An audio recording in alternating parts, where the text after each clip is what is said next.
Olá, queridos, eu sou o Padre Rodrigo Carneiro e esse é o nosso canal Atraídos pela Palavra de Deus.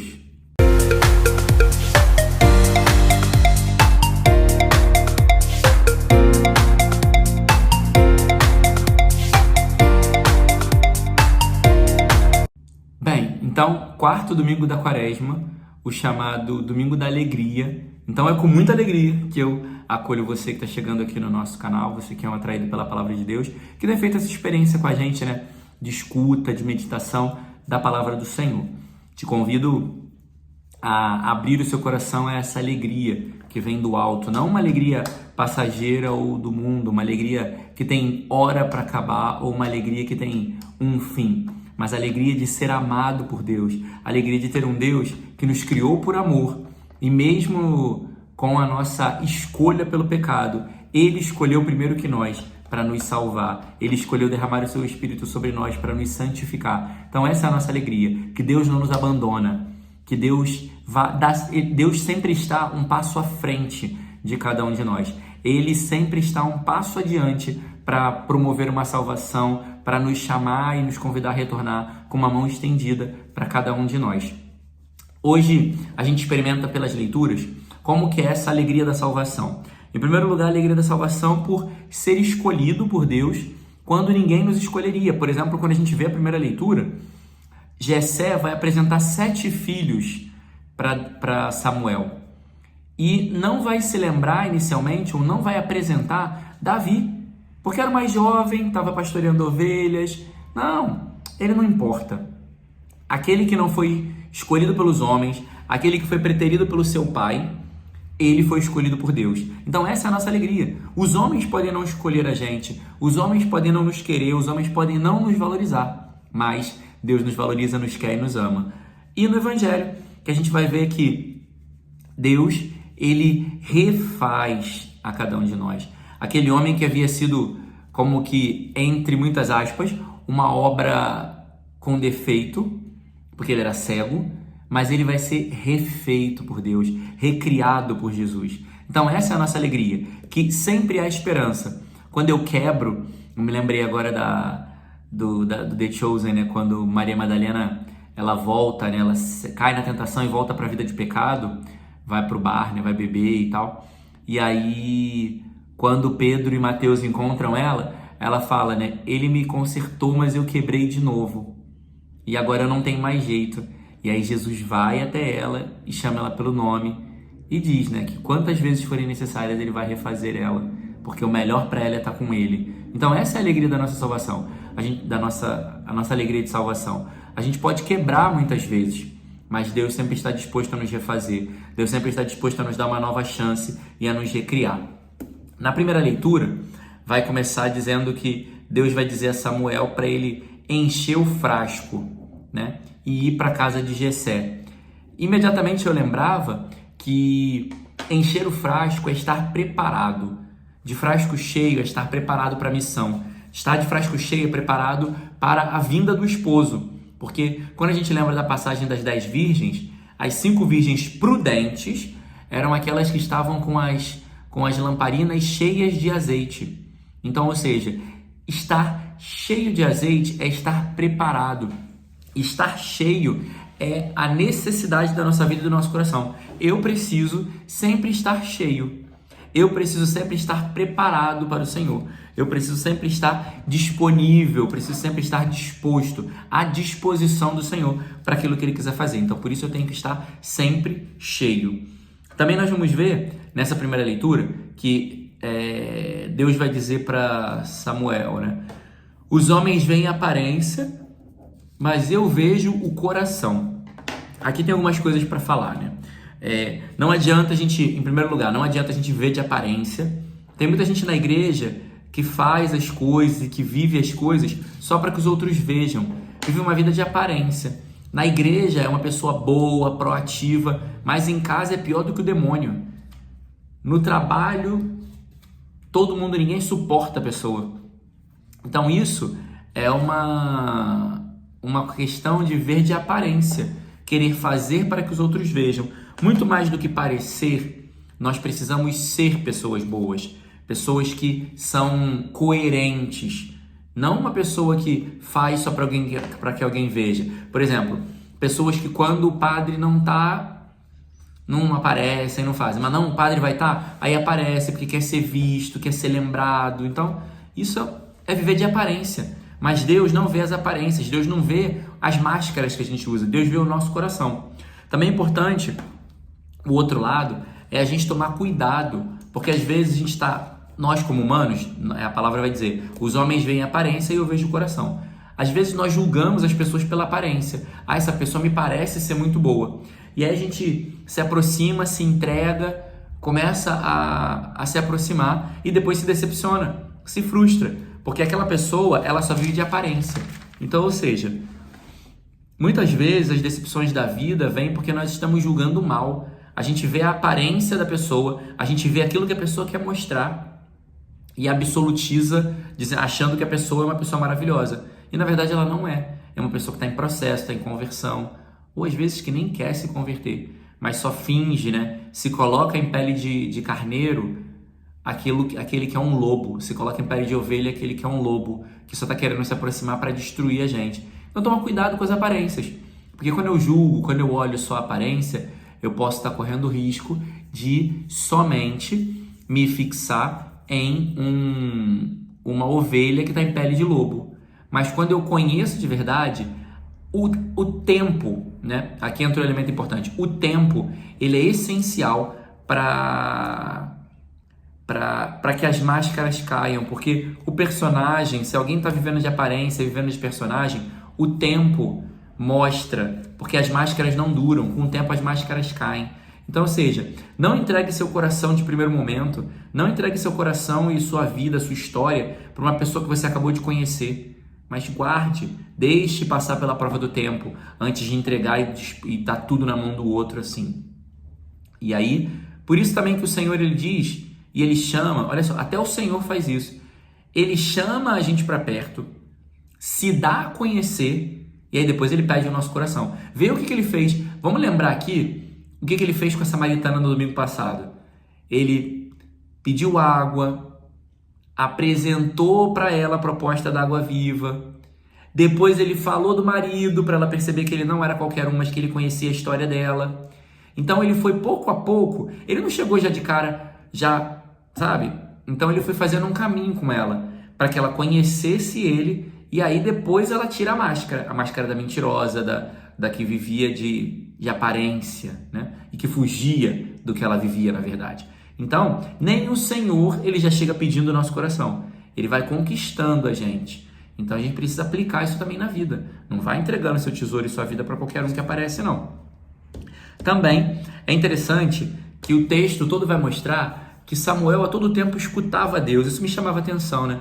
Samuel chegou e falou, com certeza Deus escolheu esse. Você vai dizer, Deus disse, não é esse porque eu não vejo a aparência, mas eu vejo o coração. Chegou Davi, Deus disse, é esse. Samuel falava, escutava a voz de Deus. E aí me chamava a atenção. Samuel, ele, desde pequeno, vivia no templo. Mas ele não estava no templo. Ele vivia no templo. Então, ali no templo ele aprendeu a rezar, ele aprendeu a escutar a voz de Deus. A gente vai ver lá em Samuel 3, que Deus vai chamar Samuel 3 vezes. Nas 2 primeiras ele não sabe quem é, então ele vai pensar que é Eli. Depois ele vai entender que era Deus que estava chamando, ele vai aprender e vai querer cada vez mais cultivar, escutar essa voz. Então aqui é uma coisa, não basta só a gente estar na igreja, a gente tem que ser de Deus. A gente tem que se esforçar para escutar e aprender a voz de Deus, para se relacionar com Ele, para estar com o Senhor. E aí nós vamos ser pessoas que escutam a voz de Deus, como Samuel, que escutava a voz de Deus e Deus revelava suas verdades para ele. Então deseje isso. Não seja só uma pessoa que vai na missa domingo, não seja só uma pessoa que vai à igreja, mas seja uma pessoa que é igreja, que é de Deus e que escuta a voz dele. A gente vai ver também no Evangelho, né?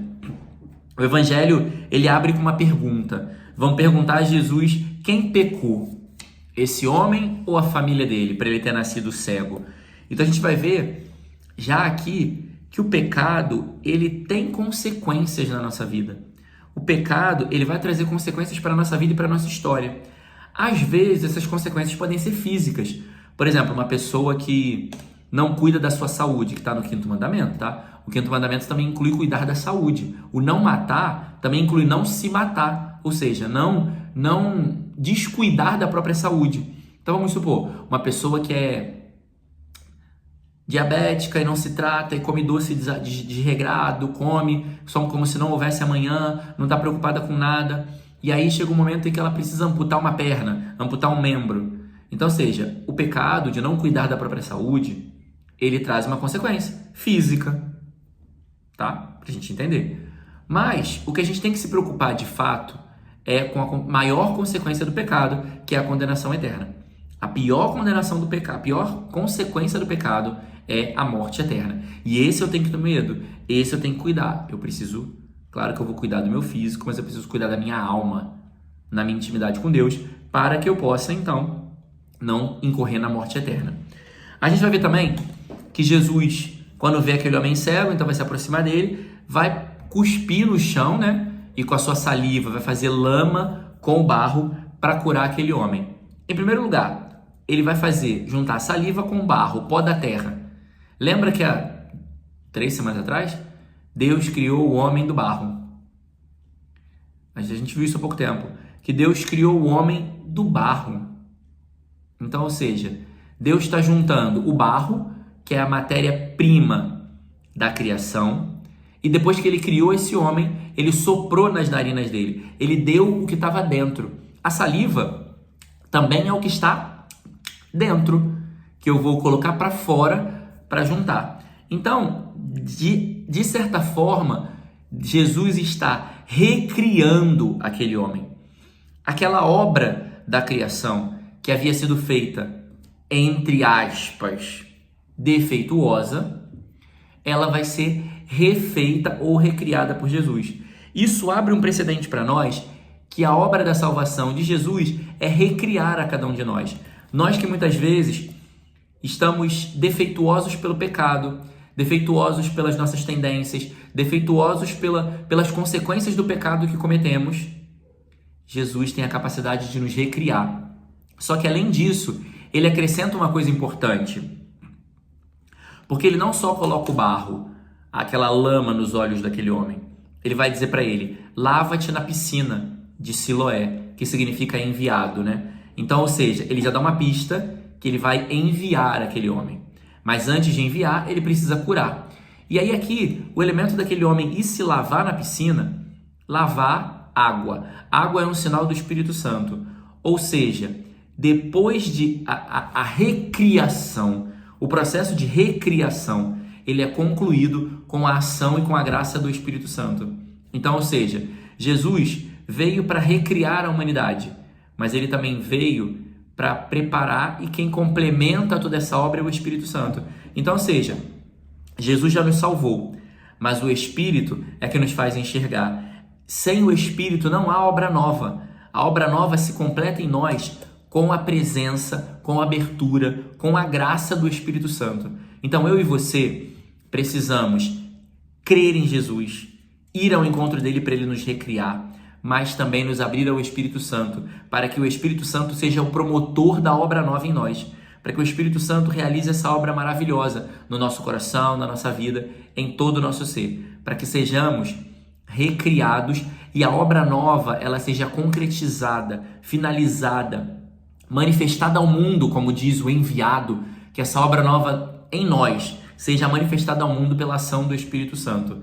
Que aí já começa a preparar aqui Pentecostes, né? Pentecostes, manifestação e revelação ao mundo, que é uma ação do Espírito Santo. Então o Espírito Santo é como esse que faz a explosão. Jesus coloca essa obra nova em nós, faz essa recriação e o Espírito Santo faz ela explodir, faz ela manifestar ao mundo, faz ela vir para fora, né? De dentro de cada um de nós.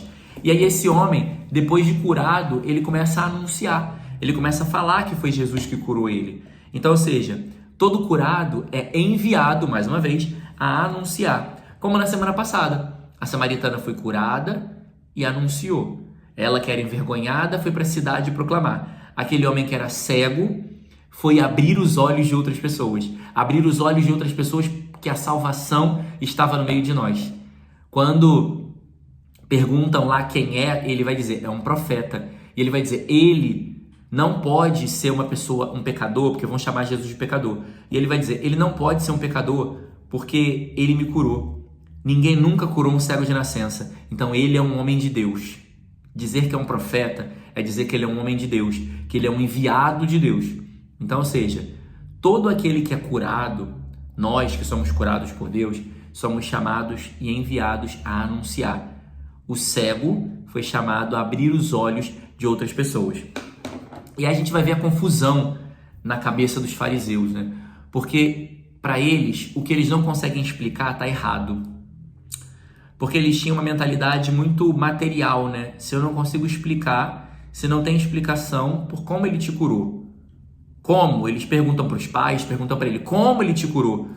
Porque eles querem respostas, eles querem argumentos, coisas materiais, eles querem provas.